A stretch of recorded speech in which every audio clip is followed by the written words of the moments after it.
So let's do the first thing first, the most obvious thing, which is there any questions about the platform stuff? I know I said I would send out something, but I couldn't find like a good form that I wanted to use that would just like compile all the questions. So I do apologize. It's not like I was intentfully lying about that, but if you guys have any questions about that stuff, please let me know. Any questions on the platform, we can go over it. So I'll give you guys time to type in questions if you have any.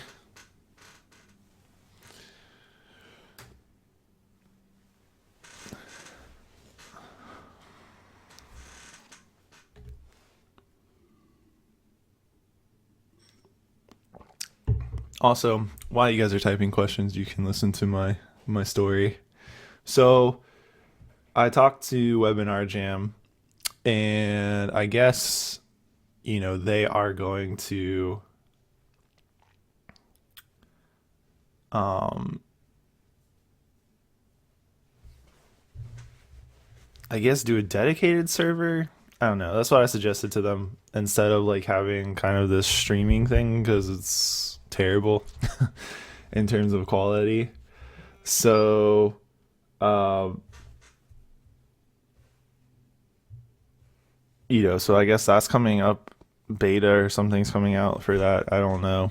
At the end of the summer, we'll see. So, yeah. So hopefully the quality will improve because it's pretty shitty to be honest. So I do apologize, but the video itself that gets recorded and posted, I think that's fine. Okay, Alan T says, how would we see a volume-based tick chart? And where do we find the YouTube link you mentioned? Not sure about the YouTube link. Um, do you mean the YouTube link for this specifically?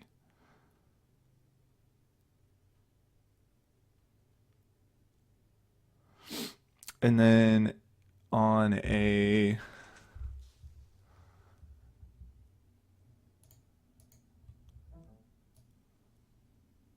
and then on a to get a tick chart, I think I showed you guys this where it is if you watched the video, Alan.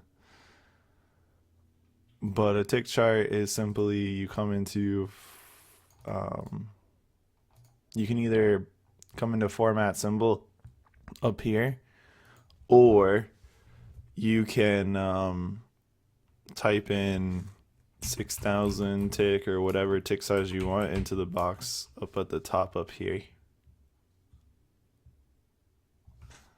And then click enter. And then it's going to load 6 months of tick data, which is all that TradeStation keeps. And then that's how you do that. Okay? Or like I said, you can right click on a chart and come into format symbol, and you can type in the tick bar. Size, 512, whatever you want.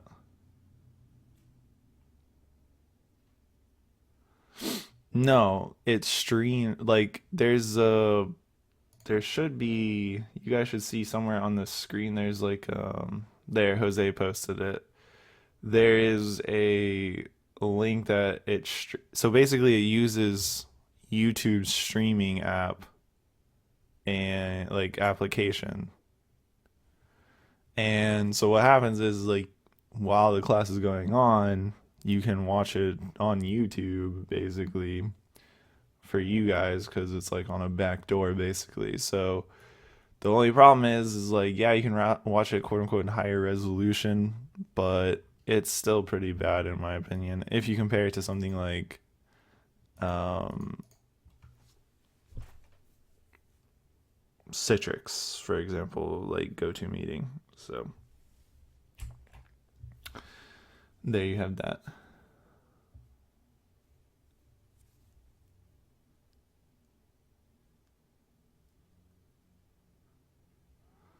When using OHLC bars in TradeStation, from where do you change the settings to a solid Kumo cloud? What do you mean a solid Kumo cloud? The standard cloud is solid. Alan T, there's a thing where you can change it either from, if you look at the tick bar, you can change it to count, which is like trades, or volume. Also, Alan, did you get my email?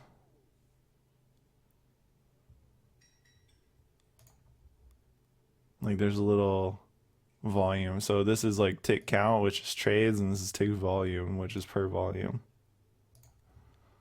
So the one that I use is by count.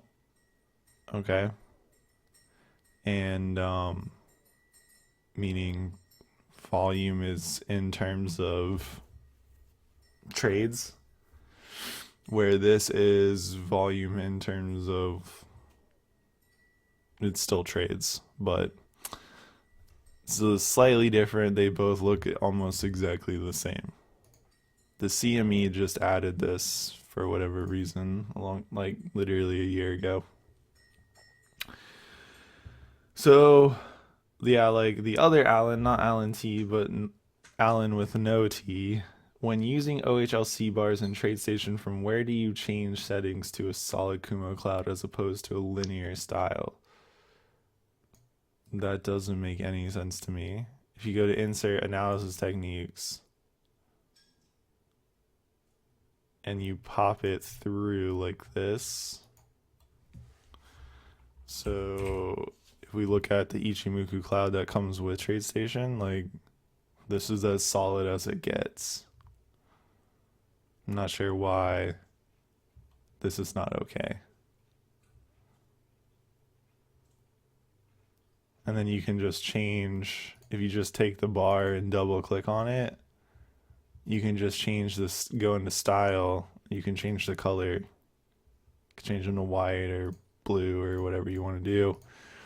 This is a normal OHLC bar based on the close, and then you can have the high and the high divided by the low, or the open, up to you. Okay.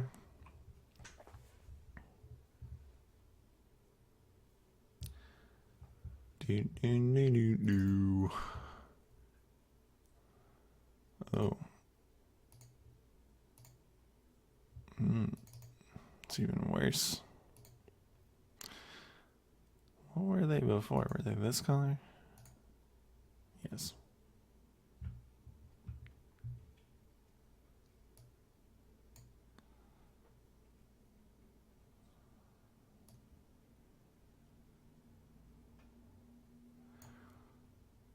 No, well, you could.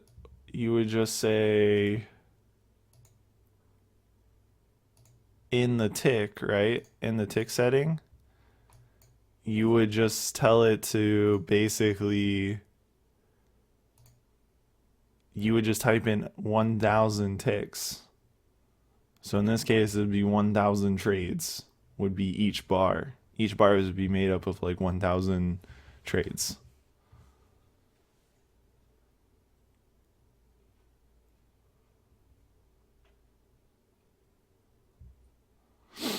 No. This is you could change the background to try to give it more contrast, from white or black, white or black. You can change like the actual cloud color if you want to. You could probably, if you mess with the code, change it to something solid, but like I said, I've never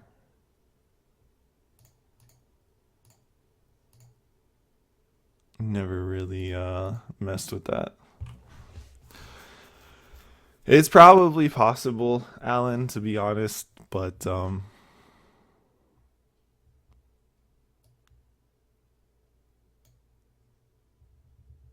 I've never messed with it. Like you can change this to green and this to red if you want to.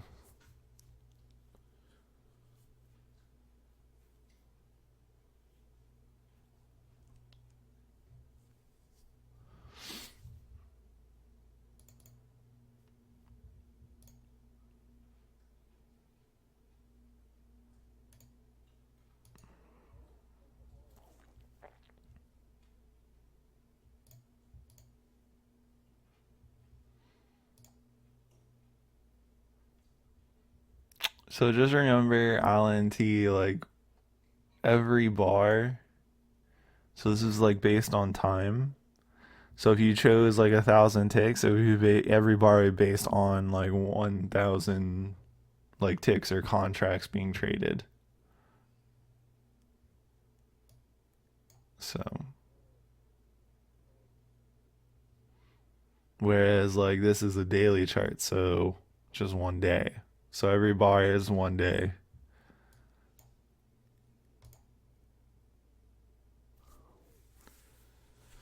But I'm just telling you, like it is to for the cloud color and stuff, like it's totally possible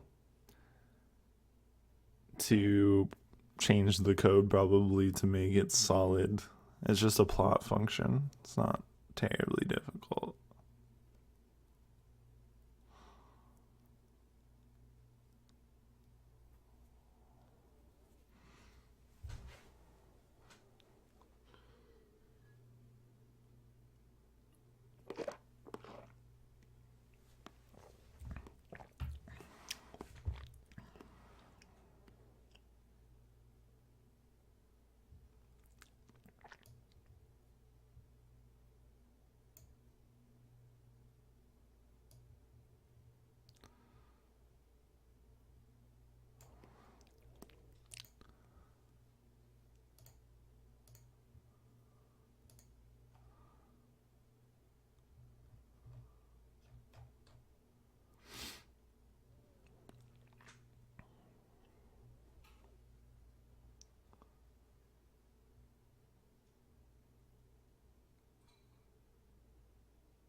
All right, are there any other questions?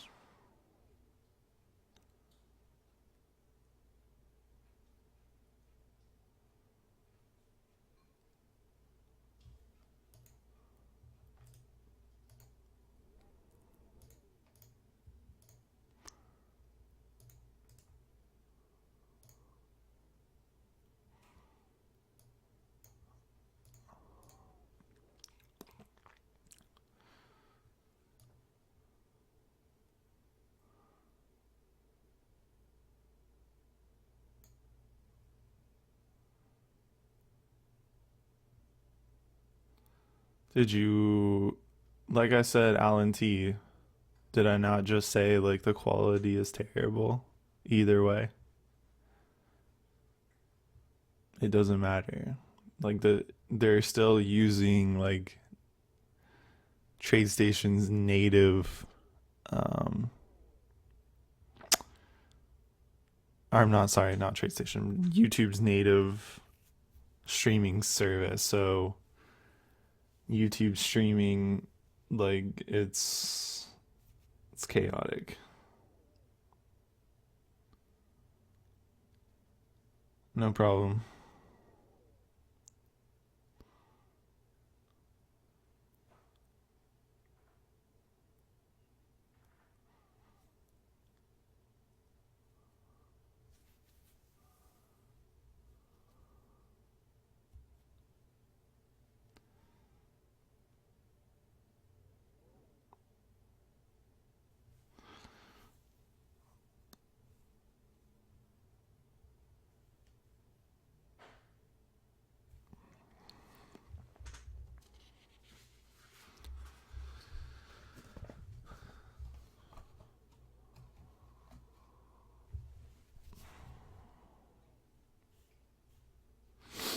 Okay. So now we've talked about platforms and tools and books and pretty much every basic kind of thing almost. Um, the next thing we're going to talk about is psychology and what I like to call the cure. Okay. And but before we do that, I just have a little poll for you. Okay, so today's lesson is gonna be, it may touch on some people's nerves. Okay. Um, because it has a lot to do with belief and the way in which your brain is structured. Okay? Understand that my intention is not to um, make you upset, okay? Or, you know, poke at any one religion or anything like that, but you need to understand how you've come to form the ideas in which the society in which you live in has basically brainwashed you or made you believe certain things about yourself, and how this like actually hinders how people actually trade. Now, I only talk about psychology once in any class that I give because in my mind, um, it's important, but it's not the most important thing. Okay, like a lot of people that are traders or gurus, they emphasize psychology a lot, and I think that's kind of the wrong thing. I think it's important, like I said, but it's not the most important thing. And a lot of people, as you guys have probably heard me preach, the people that generally tend to emphasize psychology above all else in trading are generally people who have never traded in their life, and they really just have something to sell because they have no uh, kind of methodology. Okay? So, the first thing I want to do is, before we get into all of this, is just take a poll. Okay? And hopefully you guys can see the poll now. And just give me some kind of feedback of where you guys kind of stand.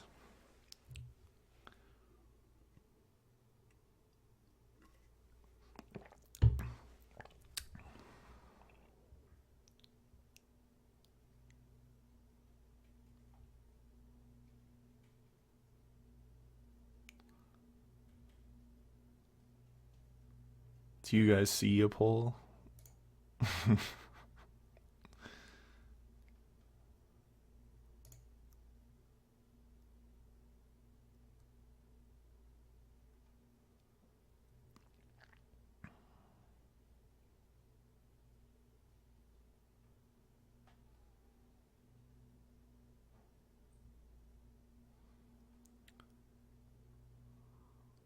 Okay. Very interesting.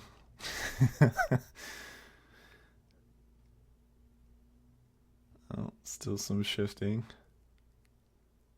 There's no right answer, by the way. I just want to see for myself. That's all.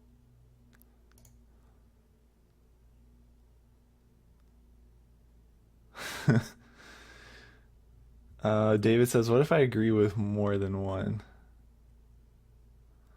Okay. Alan says, "The answers are not mutually exclusive." That is also correct. But I just wanted to get a base impulse, okay, of um, like what your first reaction is to that kind of question, okay? So, and that's important because that kind of frames uh, your frame of reference, at least the way I see it. So thank you for doing that. And I'll just kind of tuck this pull away. All right, cool. And I'll kind of make this a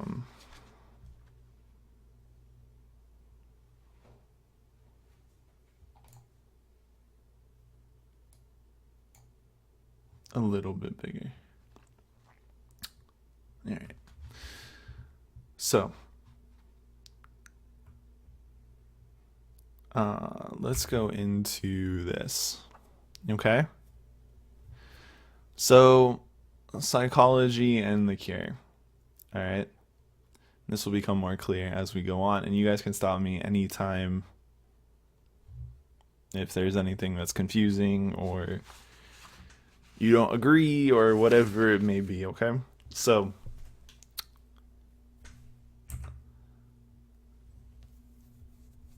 in this kind of mastering your emotions, it's very simple, okay?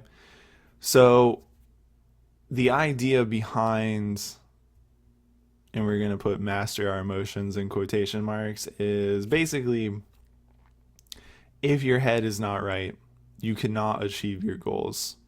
I don't know if you guys have heard, my mom used to tell me all the time if I got upset, like, Matt, um, you know, don't get behind the wheel of a car if you're upset. And I thought that was pretty stupid because this was the same woman I would see, yelling on the phone, drinking coffee, and smoking a cigarette while driving. Okay, so it was kind of one of those things to me where it was like, really, you're gonna tell me not to do something that you clearly multitask when you're behind the wheel. So, but the point of that statement is really the fact of, in one way or another, you shouldn't really do anything if you're emotional, right? Because you're not in the right headspace. That's the idea. And in trading, I think that there's a lot more profound things, and I like to view the way in which people interact with actually trading the market is the way in which I feel about it is it's like walking a plank on a sinking ship. And I don't know if you guys understand that, but what it means essentially is that you're dealing with all of these things in the market, and you're trying to do the best that you can and follow a certain path, but really the ship is kind of sinking because you have, to some level, you have no control of, like, what's going to happen once you're in a trade, right? At some level, okay? No matter what you do. So I kind of view that my analogy is like walking a plank on a sinking ship. And I think for a lot of people who are new to trading or who have traded, I think this is the emotion, if you will, or the feeling that is conveyed when people really start to get into trading. So, in this chapter, it's not only to go over some of the emotions you may face, but also to open your eyes to trading and how to overcome certain things. And you can only overcome something once you internally realize it within yourself. And a lot of you haven't traded yet, so you won't resonate with a lot of the stuff that I'm going to talk about. And what I mean by that is that you won't understand. Like, conceptually, you will understand what I mean, but you won't know what I mean. And that is a vast difference because for people who have traded and people who have, uh, tried at the market and have failed, like, these kinds of emotions that we're going to go over are things that are very visceral.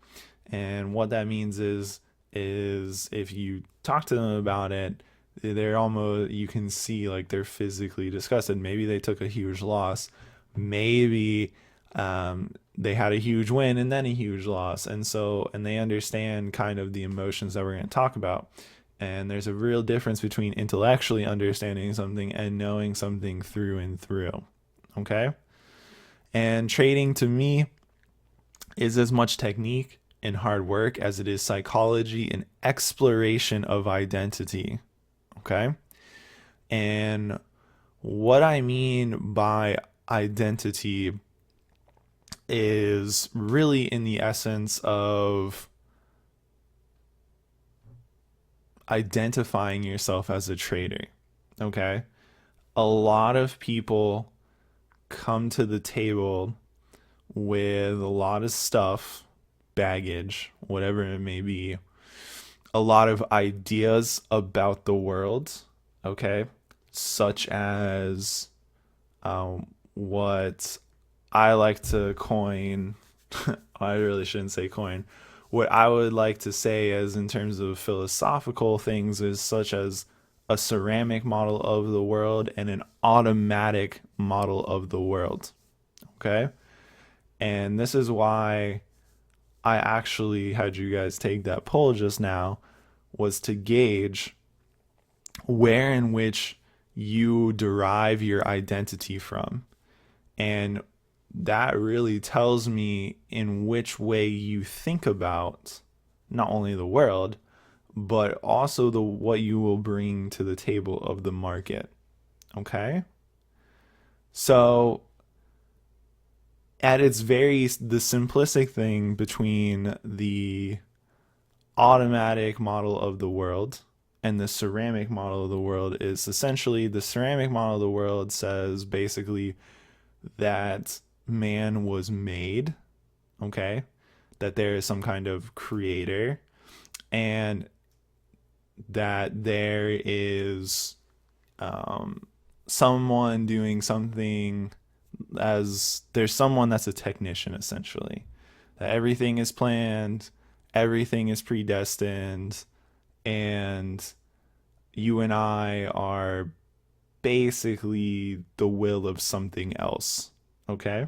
Now, to some degree, there's some truism in that, but overall, that's kind of the conceptual, concept of life, and people bring that into the world, into trading.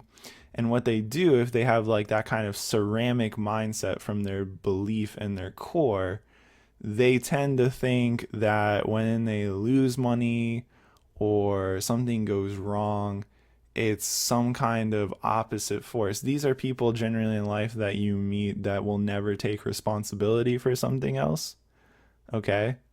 That they will always generally try to, in reality, always try to blame something else outside of themselves because they believe that the world was made and that therefore the world is an artifact.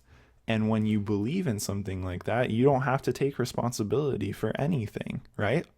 Because you have no control. So that kind of belief system in the from a market perspective, okay, from a trading perspective, all right, you can believe whatever you want to believe, but if you bring that to the table in trading, you will get destroyed. Okay? Because you will realize like you do have some control and this is kind of a game of odds. Okay? So it's not like, I mean, people come to the market and literally beat themselves up, okay, for their sins or their transgressions. I don't know why, okay? But it's a fascinating phenomenon to me in people, and it stems from the fact of this kind of ceramic model of the world, okay? And hopefully that makes sense to everyone. That people literally take their belief system that they're made and use it as a tool to say it's not my fault of whatever's going to happen to me in the market. And they will blame me and they will blame anyone else. And it's really not a great belief system to bring to the table. The other one is what I like to call the fully automatic model. And what that essentially means is this is kind of a derivation, I would say, of the ceramic model of the world in terms of beliefs. And so the fully automatic model, what separates it, and this is what we call science essentially, is derived from the ceramic model. And what they all they did was is they said there are laws in nature, and so they just got rid of the whole idea of there being some kind of creator, and they kept the laws and they got rid of the creator. And so there's this belief that nature has laws and structure, and to some level they are correct, okay, but on many other levels they are not, okay. And when so when you get mathematicians involved in the market, or you get PhD physicists and all these kinds of people who are very academic, who believe in the fully automatic world, they tend to ignore the fact that, and they're terrible traders. Now, why is that? Because they believe in a world that has all of these laws, all of these structures, and that there can be nothing else. Okay. And that's a problem because the market challenges us to see the fact like um, that is not a reality. Okay. And so mathematicians or people who believe in this kind of like fully automatic world essentially, they leave trading because they lose all of their money no matter what they throw at the market. And it's because they really don't understand that truism in and of itself is catch up. Okay. And what I mean by that is that the market is a truth that neither a person that comes with a belief system of a pure academic standpoint or a pure creationist standpoint is ever going to be successful in the market, because you have to have a balance between an understanding that black implies white, white implies black, and that everything in some level is interconnected. So in a great way to see this in trading is that a person who has watched the market and then tries to become a quantitative trader and understands that this is a game of risk and odds, and understand that in all life the game has to be worth betting on, right? That's why we all go on anyways. And in trading, we all bet on our ideas about certain things. But the truth is that we have to understand that it's a shade of gray. Okay. And if you try to bend the market into one column, meaning you think that the market's just going to do whatever the hell to you, you have no control, and therefore you don't try at all, and then you blame everyone else for the reason you lost all of your money. Okay, that's kind of a mindset. And then you also have on the opposite end someone who believes that the world has just all of these laws and structures. Okay? And the truth is like there's a gray area that exists, and the market exemplifies this. And this is why a lot of people, I would say, you guys have ever heard of the 90-90 rule, 90-90-90 rule, which is 90% of traders lose 90% of their money in 90 days. And that happens because belief at its root gets in the way of people of understanding, and the way in which they're brought up to really understand that the market is a kind of pure reality. Okay. For example, you can have a strategy that goes long and a strategy that goes short, and both can be correct within a certain time horizon. Okay.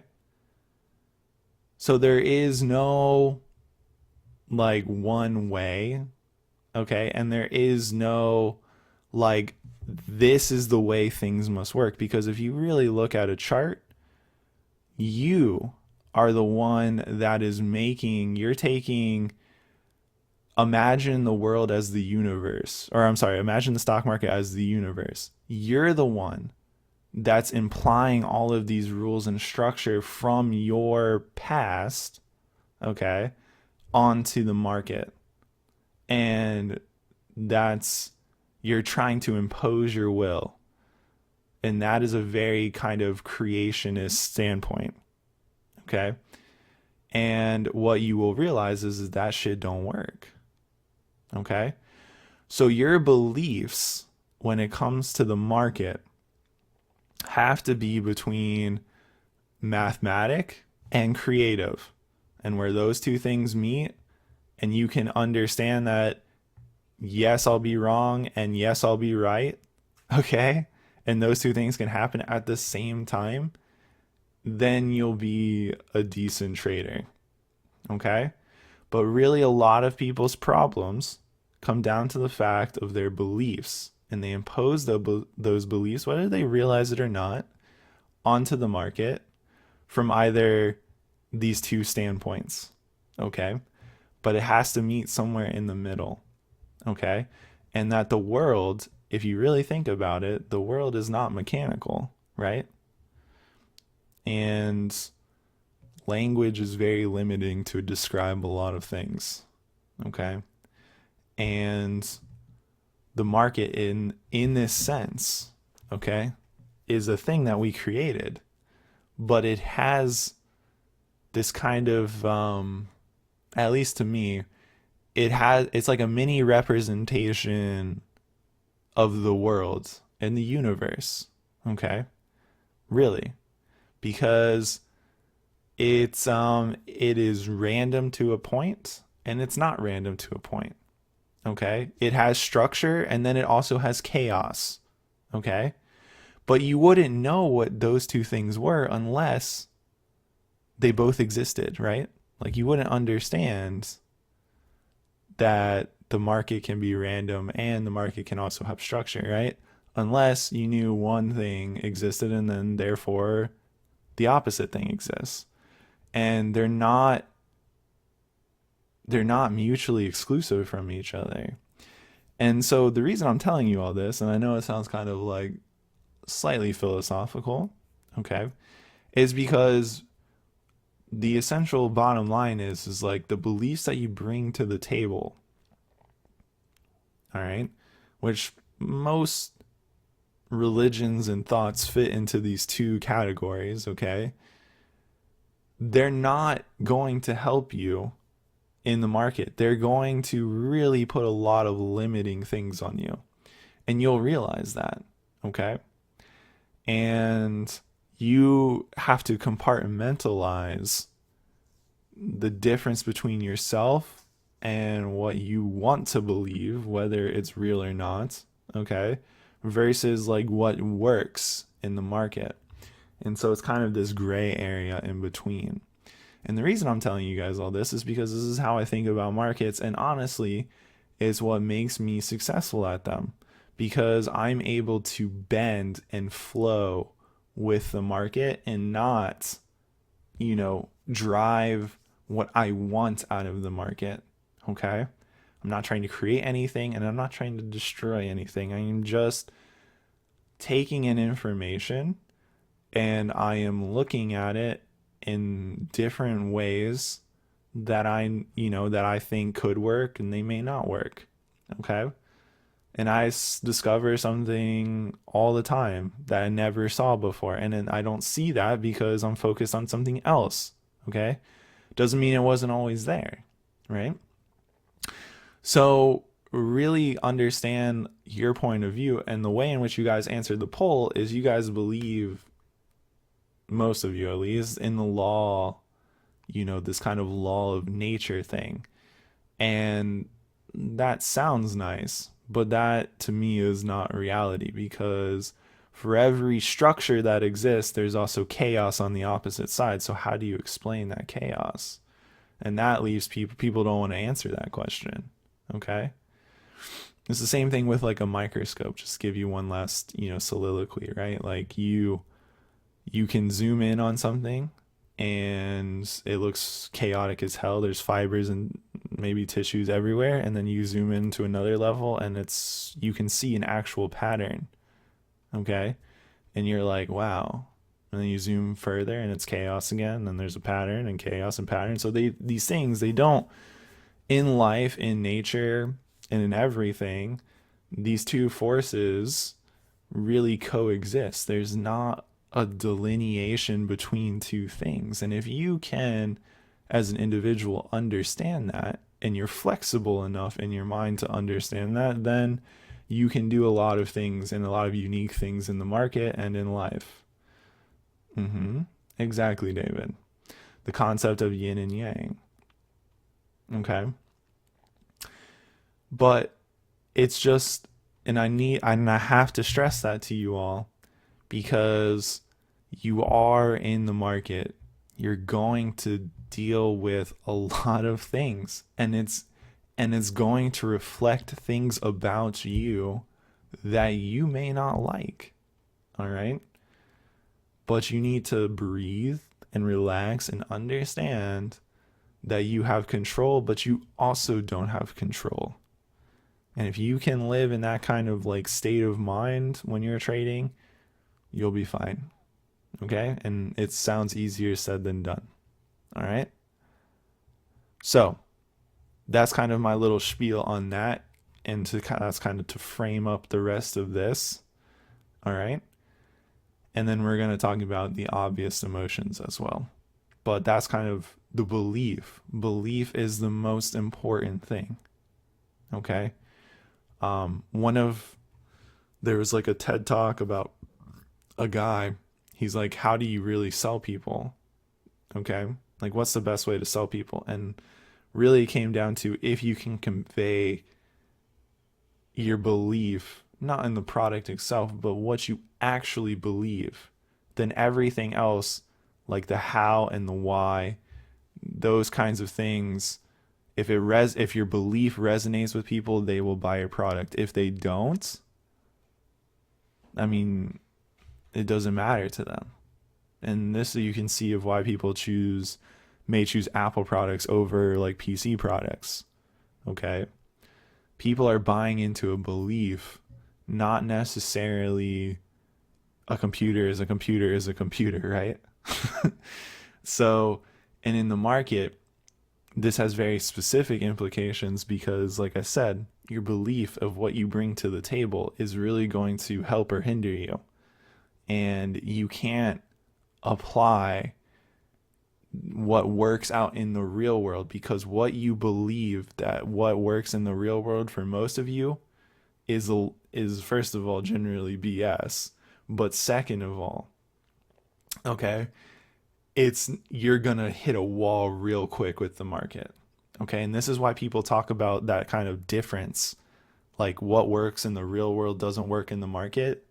And that's because what they're seeing is like the real world that exists is something for all of us that we've kind of created to try to make sense of what's going on.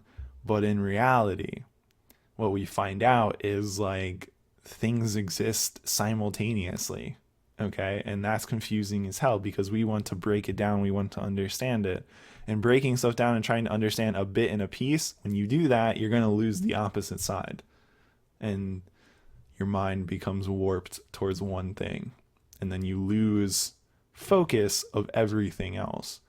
And so I'm just trying to give you a heads up and prepare you and really kind of understand this concept because, and maybe I'm not conveying it the best, like I'm not super philosophical, I would say, but when it comes to like what I've learned and what I think about the markets and what I've learned from the market in and of itself is you got to be flexible. You can't, and you've got to kind of flow with it, and you cannot apply rigid kind of concepts. And by rigid concepts, what I mean is like the market must do this, it must do that. Okay? And at least in the United States, like that is a very common thing. I mean, for God's sakes, parents do that shit to children all the time. They say, here you go, play. They tell a child to play. That puts a bind on the child. That annoys the shit out of children. When you tell them to play when they do it naturally. Okay? It's just because your parents don't want to deal with you. They put you in a room. They say, now you sit here and you play. So you can't bind the market. Okay? If you try to do it, you're just going to fall to pieces. Okay? All right. So now let's get into So we kind of talked about belief, and then I just want you guys to see a chart that in psychology what we do, okay? And because psychology has become kind of a meta study in terms of, you know, as science advance, therefore psychology kind of has to advance. So, and for those of you that are kind of taking part two of Remix, you need to understand that this is how machines are built. All of you need to understand that this is how machines are built. And so we have a process that we usually follow, most people at least, in terms of you have the way in which our brain is thought to be made of. Okay. Still, to me, we try to label all these areas of the brain, but really it's impossible because everything works together. But so if we're gonna categorize things, you got brainstem, which controls the heart rate and the body temperature, and then this would be a parallel to data, okay, in the market. And then you have the midbrain, which is your generally what is thought to be the motor regulation and your appetite, and this is the information. Okay, so you got the data, you're going to process the information, process it into actual useful information, okay, for the machine. You have the limbic system, which is usually your behavior and your emotions, and then that information that you process hopefully becomes knowledge for a system. And then you have the neocortex, which are generally abstract thoughts. And remember that your brain only thinks in patterns. Anytime we talk about anything in life, it's always based on patterns. It's just a way of talking, okay? It is not reality, all right? Because everything I do, I have to describe a relationship in which I have with that thing. I don't know myself if I don't know you. Does that make sense to everyone? The same process of yin and yang, okay? Same thing that applies to the market, which is you're only going to be able to talk about patterns.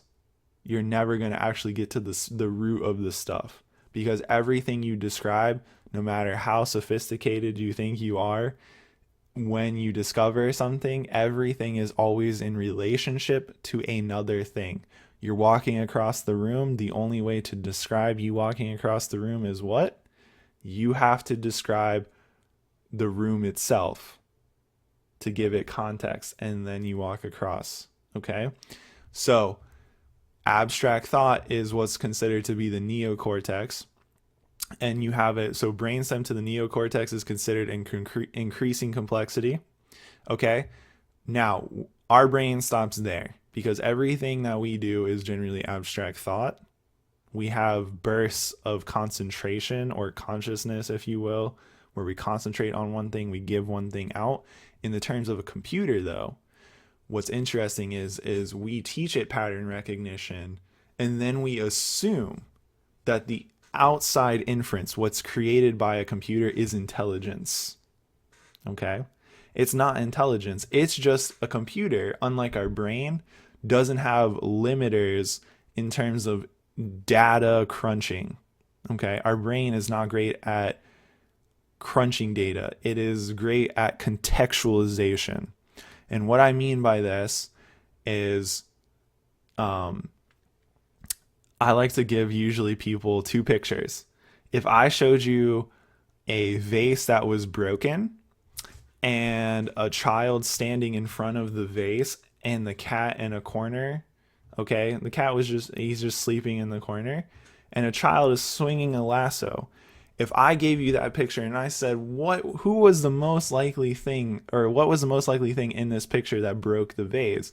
Most people would be like, it was the fucking kid, okay? In a millisecond, okay?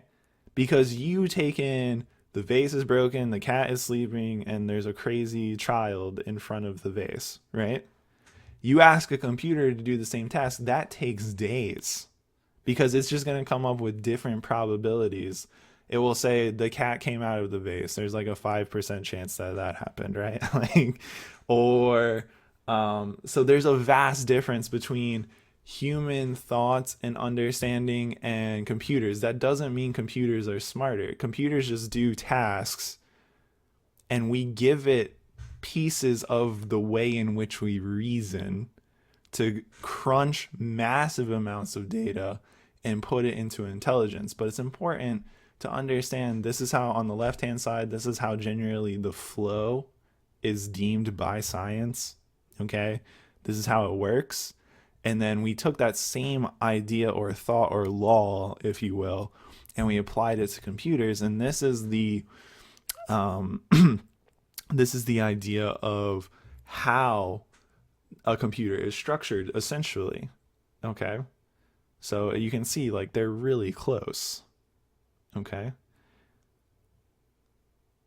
so hopefully that makes sense to everyone. So, and the other part is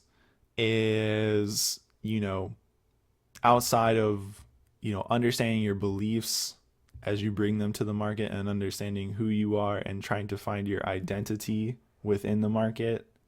Okay, and like I said, the best kind of person to be is one that wiggles. Okay, meaning you just go with the flow. But um and then you kind of have, we went over like what the actual structure of how we think. Okay, why is that important to know? It's important to know because you need to understand how people really kind of come up with ideas about the market. Okay, it's kind of like you have this abstract idea or brainstorming, and then you kind of work through a process. Okay, and then understanding that would help you really kind of not only master your emotions, but also kind of master what you see in the market, right? And understanding that when you fixate on something, you lose something else. And understanding and keeping your mind open, that's really important. Okay. And the other part is, I think what kind of comes out of the belief, the strongest, I would say the strongest emotion that comes out of people that generally are oriented in the way of the ceramic model of the world is kind of, and I would say, actually, I'm going to just say both the more I think about it in this one sentence. So it's like both the ceramic and kind of this law of nature model. Okay. Which, remember, the law of nature came from the ceramic model. They just got rid of God because their idea was, or God or whatever entity made the world, they got rid of this kind of master technician and they kept the laws, basically. I hope you guys really understand that. Okay. And then, so they try to explain everything in this kind of aggression kind of thing too, a lot of it. But, anyways, you don't want to make a relationship with the market, which is like me versus the market mentality. Okay. Now, guys, generally, a way to kind of put this, to imagine it, is really kind of like guys are more like trying to show their manhoods, a lot of them. Okay. And there's really no need to do that, but they want to just kind of impose their will and say, I am a man, I am a guy. Because apparently they're not sure somehow. Okay. Like, and it's like, why are you going to even do that? But this kind of me versus the market mentality, or I'm going to like, do this to the market, like you don't want that relationship with the market at all. And comes from generally vengeance. And this generally comes from people who have lost a lot of money in the market. So you don't want to be an avenger of the market. Okay. So an important emotion to really keep in check, besides like greed, fear, regret, or hope, is you don't want to like try to avenge whatever's happened to you, as much as, because that's people's, that reaction of vengeance is like, I would say, an immediate reaction to a lot of things, right? If I cut you off, like when you're like turning, deep inside your core, your immediate reaction is like, I'm just going to